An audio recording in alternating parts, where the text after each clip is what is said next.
Ministri i Punëve të Jashtme të Serbisë, Marko Gjurić, ka deklaruar se Serbia po vepron në mënyrë aktive kundër kryeministrit të Kosovës, Albin Kurti.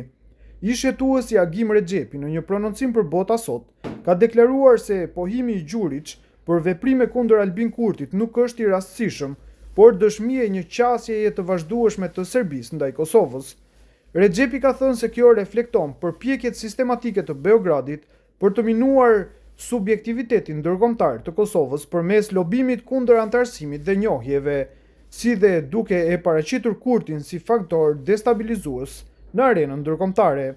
Deklarata e ministrit të jashtëm të Serbisë, Marko Gjurić, se Serbia po vepron në mënyrë aktive kundër kryeministrit të Kosovës, Albin Kurti, nuk është as e rastësishme dhe as e papritur. Përkundrazi, ajo përbën një konfirmim të hapur të një qasjeje të vazhdueshme të Beogradit zyrtar ndaj institucioneve të Kosovës dhe ndaj kursit politik që përfaqëson Kurti. Në thelb, kjo deklarat duhet parë në disa dimensione. Së pari, dimensioni diplomatik dhe ndërkombëtar. Serbia në mënyrë sistematike ka intensifikuar përpjekjet për të minuar subjektivitetin ndërkombëtar të Kosovës. Kjo përfshin lobim aktiv kundër antarësimit në organizata ndërkombëtare, pengim të njohjeve të reja dhe përpjekje për të tërhequr njohjet ekzistuese. Në këtë kuadër, sulmet verbale ndaj Kurtit synojnë të paraqesin atë si faktor destabilizues në sytë e partnerëve ndërkombëtar, ka thënë ai. Po ashtu, Rexhepi ka potencuar se deklarata e Gjurić tregon 4 fusha kryesore të veprimit serb ndaj Kosovës. Së dyti, dimensioni i sigurisë. Zhvillimet e fundit në veri të Kosovës kanë treguar se strukturat paralele dhe elemente të lidhura me Serbinë vazhdojnë të jenë aktive. Kjo përfshin mbështetjen indirekte për grupe që sfidojnë rendin kushtetues të Kosovës, tensione të organizuara dhe përpjekje për të krijuar krizë të vazhdueshme sigurie. Këto veprime nuk mund të ndodhin pa një koordinim të caktuar politik dhe institucional nga Serbia. Së treti, dimensioni politik dhe ndërhyrja në punët e brendshme. Deklarata e Gjurić mund të interpretohet edhe si sinjali një përpjekjeje më të gjerë për të ndikuar në skenën politike të brendshme në Kosovë.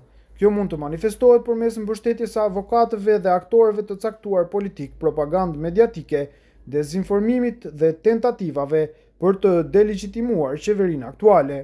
Një qasje e tillë përbën ndërhyrje të drejtpërdrejtë në sovranitetin politik të Kosovës. Së katërti, dimensioni i dialogut.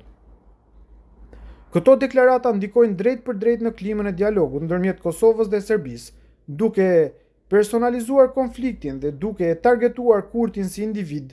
Serbia tenton ta zhvendos fokusin nga obligimet e saj në një proces dhe një marrëveshje të arritur duke politizuar tejmase procesin, ka theksuar ai.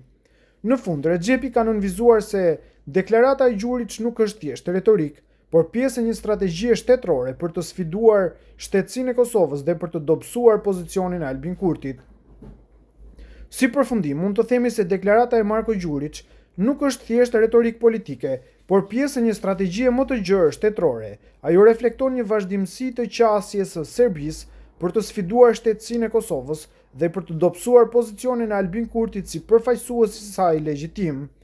Në këtë kontekst, institucionet e Kosovës dhe partnerët ndërkombëtar duhet ta trajtojnë këtë jo vetëm si deklaratë politike, por si sinjal serioz për nevojën e vigjilencës së shtuar në fushën e diplomacisë, sigurisë dhe mbrojtjes së rendit kushtetues, ka përfunduar Rexhepi.